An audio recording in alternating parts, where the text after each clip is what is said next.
Assalamualaikum warahmatullahi wabarakatuh. Perkenalkan, nama saya Dimas Satrahim dengan NIM 121140224.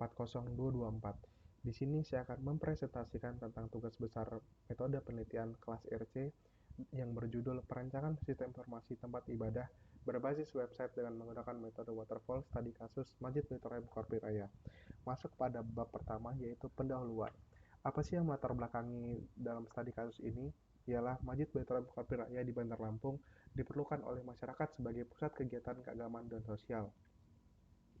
Namun, dalam menghadapi perkembangan teknologi, masjid ini belum mengikuti tren, sehingga perlu menerapkan sistem informasi berbasis website dengan metode waterfall. Hal ini tidak hanya meningkatkan efisiensi, tetapi juga membuka akses informasi kegiatan keagamaan dan sosial secara lebih efektif pada masyarakat. Dengan langkah ini diharapkan partisipasi masyarakat dapat meningkat, menjadikan masjid sebagai pusat inklusif yang memenuhi kebutuhan spiritual dan sosial di tengah perkembangan masyarakat yang cepat. Apa sih rumusan masalah yang kita dapat? Yang pertama ialah bagaimana meningkatkan aksesibilitas informasi jadwal ibadah, kegiatan keagamaan, dan informasi relevan lainnya di Masjid Baitur Rahim Korpi Raya, khususnya bagi jamaah dan masyarakat umum dengan mengimplementasikan informasi berbasis web. Yang kedua ialah bagaimana merancang dan mengimplementasikan informasi berbasis website di Masjid Baitur Rahim untuk optimalisasi pengelolaan jadwal kegiatan, pemilihan khotib, dan informasi terkait kegiatan lainnya, sehingga dapat meningkatkan efisiensi dan keteraturan pelaksanaan kegiatan dalam masjid tersebut.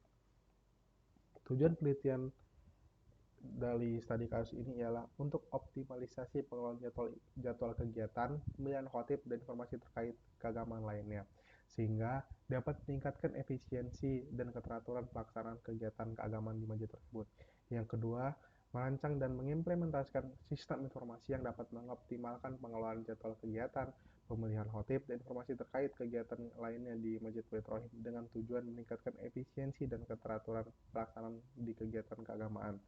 Yang ketiga ialah menyediakan platform informasi yang transparan dan terbuka melalui website masjid untuk memberikan pemahaman yang lebih baik kepada masyarakat umum tentang kegiatan sosial, pelatihan, dan acara di Masjid Baitur Rahim. Yang keempat ialah memanfaatkan metode pengembangan sistem dengan menerapkan model waterfall sebagai pedoman dalam tahapan analisis kebutuhan, desain, implementasi, pengujian, dan pemeliharaan sistem informasi berbasis website di Masjid Baitur Rahim Korpi Raya Sukarame. Masuk ke dalam bab 2, yaitu studi literatur. Berikut adalah penelitian relevan pada penelitian kali ini dalam metode waterfall. Lalu selanjutnya ialah masuk ke dalam dasar teori dalam metode waterfall. Metode waterfall merupakan pendekatan SDLC paling awal yang digunakan untuk pengembangan perangkat lunak. Urutan dalam metode waterfall bersifat serial yang dimulai dari proses perencanaan, analisa, desain, dan implementasi pada sistem. Lalu selanjutnya ialah bab 3, yaitu metode penelitian. Alur penelitian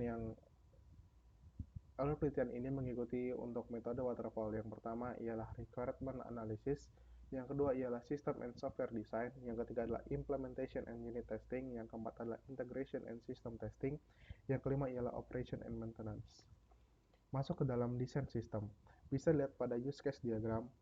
Dalam use case diagram terdapat dua aktor. Yang pertama ialah admin yang bertugas mengelola konten informasi tentang Masjid Baitur Rahim Korpi Raya. Yang kedua ialah user. User adalah pengguna atau pencari informasi melalui website. Membuka website dapat langsung melihat informasi tempat ibadah, meliputi nama tempat, alamat, nomor, hingga jadwal ibadah acara kegiatan. Seperti yang ada di gambar ialah proses use case diagram. Yang di sebelah kanan ialah diagram activity. Diagram activity ditunjukkan pada gambar di sebelah kanan. Login admin dilakukan. Jika gagal, dia akan kembali ke halaman login. Dan jika berhasil, dia akan tampil di halaman utama jika statusnya adalah admin. Dia dapat mengelola data tempat ibadah dan admin, tetapi jika statusnya super admin, dia hanya mengelola data tempat ibadah yang dia kelola. Masuk ke dalam selanjutnya ialah penulisan kode program. Coding dilakukan dengan menggunakan bahasa pemrograman JavaScript dan juga framework Angular sebagai framework untuk membantu sistem yang akan dibuat. Untuk menyimpan datanya akan menggunakan MongoDB sebagai database. Setelah pengodean selesai, dilakukan testing terhadap yang telah dibuat.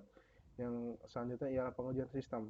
Sistem diuji dengan secara internal terlebih dahulu oleh QC atau QA yang ada dalam tim, kemudian sistem akan diupload ke website staging untuk dicoba beberapa user sebelum masuk ke dalam production. Yang terakhir ialah penerapan dan pemeliharaan. Ini merupakan tahap akhir dalam metode ini. Sistem yang sudah dijalankan turut serta dilakukan pemeliharaan, memperbarui sistem, serta admin dapat memperbarui sistem data-data, update data ke dalam tersebut, ke dalam sistem. Baiklah, terima kasih. Sekian dari saya, Dimas Putrahim dengan NIM 1140024 undur diri. Semoga dapat bermanfaat. Assalamualaikum warahmatullahi wabarakatuh.